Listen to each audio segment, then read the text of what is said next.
Let's have a look at this radio and have a look at how it works and some of the basic operation.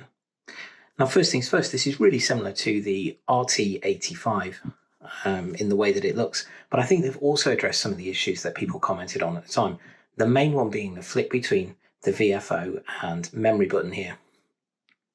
So this is fantastic. We've got these programmed in at the moment with the local repeaters. We cycle through the channel memory, the frequency, and the name of the repeater.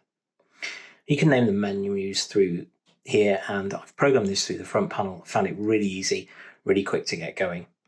Having a quick look at the menu, we can cycle through the basic settings, how to program the radio, the scan functions, the radio info, so we can go in here and have a look at the firmware version, which is A101008. Hopefully we'll have some updates with this soon, and it will change one or two little things with the radio. I found that the GPS is great. We can turn it on. We can look at the information, set the time zone from this location, and from the main menu, we press exit, and it brings us to our GPS information. Not the most accurate, as I mentioned in another video, but it's certainly good. So the altitude isn't fantastic, but the location itself works an absolute treat. I don't have two of these radios to try sending the data to one another, but that might be something for an upcoming video if we can try and do that with a friend of mine.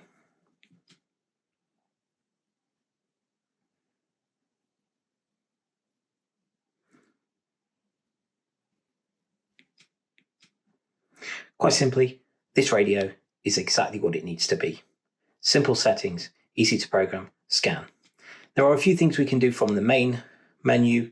We can change the power settings with the hash key or the pound key for the Americans. We have a way of going in and changing our repeater settings here over on the right hand side. And more importantly, it's all accessible through the front panel. We know that we often use CPS software to program the code plugs and set up the menus for these things, but there's nothing that beats being able to program something in the field when you need to. Of course, let's not forget that we are IP67 rated for water and dust ingress as well. I think this is going to be a great radio for playing in the field with the analog modes. The audio works quite well on receive as well. You sound fantastic at this end. Oh, that's good. Right, we're at Busby about, I would have thought 3 or 4, maybe 5 miles between us as the crow, because I'm at the opposite side of Rugby to Chambers Farm Wood. But Mark's here, and he's just been out to his car, and he said that you were just fluttering in and out on his mobile antenna. Back to you. Yeah, I'll take that. That's not too bad at all for where we are and the density of this woodland around me. I'm pretty pleased at that. Excellent. Well, thanks for doing the test with me anyway, Steve. So we are doing some tests out in the woods with some fairly local stations while I'm out walking the dogs. What a fantastic spot to be and a great spring day. This is a great little radio. It's perfect for the outdoors. It's got reasonable coverage. It's got great audio, and it does exactly what it needs to do. The GPS is an excellent added feature when you're out here in the outdoors.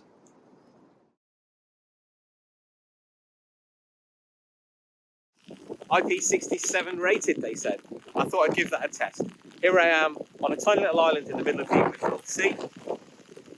It's raining quite a bit, it's windy, it's incredibly cold, and I'm testing out the radio for its purposes.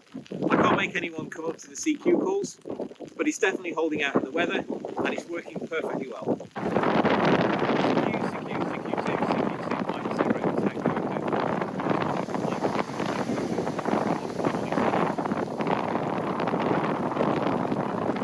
Unfortunately, no one's coming back to my CQ calls, but I think it's about time to go get warmed up.